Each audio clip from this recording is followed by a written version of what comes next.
New documentary tracing Princess Diana's last 100 days. As the 20th anniversary of her death approaches, ABC is airing a 2-hour special on Sunday. It's going to focus on the last few months of her life and what she hoped would be a summer of love. And I know, Amy, you have more details. That's right, Robin. It is a remarkable new documentary that takes us into Princess Diana's last days, counting them down, retracing her steps, and revealing a secret love affair. It's the fairy tale story we thought we knew. A young girl who dreamed of marrying a prince. I'm amazed that she's been brave enough to take me on. And I suppose in love. Of course. Whatever in love means. And did. They couldn't keep their hands off each other initially. He would sort of squeeze her bottom in public, which is very unregal. But he did. But then the betrayal with Camilla Parker Bowles beginning, it seemed, even as Diana and Charles took their wedding vows. Camilla present against Diana's express wishes. Did you try to be faithful and honourable to your wife when you took on the vow of marriage? Yes, absolutely. Trapped in an unhappy situation, here's how the princess described it in a bombshell interview with journalist Martin Bashir, the only time she ever talked about it on the record. Do you think Mrs. Parker Bowles was a factor in the breakdown of your marriage? Well, there were 3 of us in this marriage, so it was a bit crowded. The princess struggled to cope, seeking love in all the wrong places, finding the one man she could not have. Diana fell in love with Hasnat Khan when she went to visit a friend in hospital, and there he was, the doctor. Hasnat Khan, a Pakistani-born heart surgeon, shy of the spotlight. Diana, smitten. Hasnat virtually moved in to Kensington Palace. She was truly taken with somebody who was so pure of purpose. He was healing people. He wasn't remotely interested in her fame. Does the world realize that her romance with Dodi Al-Fayed was only 30 days, from beginning to end? Not 2 years, as was the one with Hasnat. Hasnat Khan was the love of her life. But in those last 100 days, their passionate romance coming apart. Hasnat said to me, I don't want to be known as just Mr. Diana. I want my world. I want to be a surgeon. The princess heartbroken, eventually moving on with the playboy son of millionaire Egyptian businessman Dodi Al-Fayed. But on the night she died, a phone call. Well, it's tragic to think that on that last night, that Hasnat Khan was trying to reach her on the phone. He said to me, maybe later in the summer, we'd have got back together again.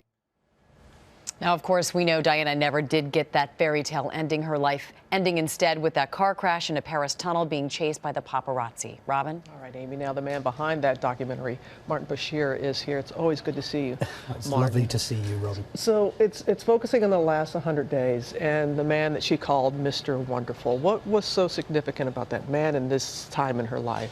Well, there's been so much speculation, conjecture, conspiracy theories about what happened. And so what we've done is we've almost put together a forensic account, a distinctive and definitive account of those last 100 days. We've spoken to people who worked for her, friends. Some appear on camera, others don't. But we've constructed the timeline in the most detailed fashion.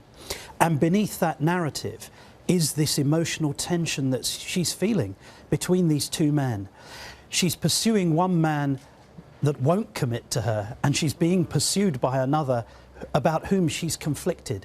And the tension of that relationship spreads right the way through those last 100 days. We're coming up on 20 years since her death. And Martin, you know, there's still such fascination with Diana. It's incredible. When she was married in 1981, something like 200 million people watched the wedding ceremony at St. Paul's Cathedral. Fast forward to her death, the funeral service was estimated to have been seen by 2 billion people.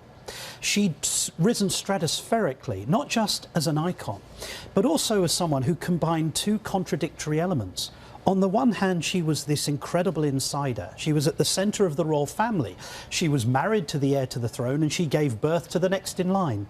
And yet, she was also an outsider, in the sense that you'll never forget her holding a baby with leprosy in India, or embracing someone who was HIV positive. And that connection with the public meant that all of us felt, as Prime Minister Tony Blair said, that she was the people's princess. And we'll also never forget the interview that you did with her. What do you remember best about that? I think what I remember best is that here was an individual who seemed to combine everything about humanity, capable of the greatest acts of kindness and also capable of the greatest mistakes imaginable. And she combined that humanity in a way that was remarkable, given the fact that she was a royal princess. She wasn't like you and I. She was an aristocrat. She was born into that family, and yet she was accessible to so many people. And I think that would be the thought. Also, I think when you think about her boys, last month, they have committed to a charity serving people with mental health. Right. They have become almost the incarnation of their mother. And the saddest thing of all, I think, is that she isn't here, because I imagine she would be so proud of them. Oh, I know that she would be, and I've spent time especially with You Harry have. last You've met year. both of them, I yes, know. and you're right. They're such a reflection of their mother, and to see how they have grown into such strong young men living as they are in her. All right, Martin, thanks so much.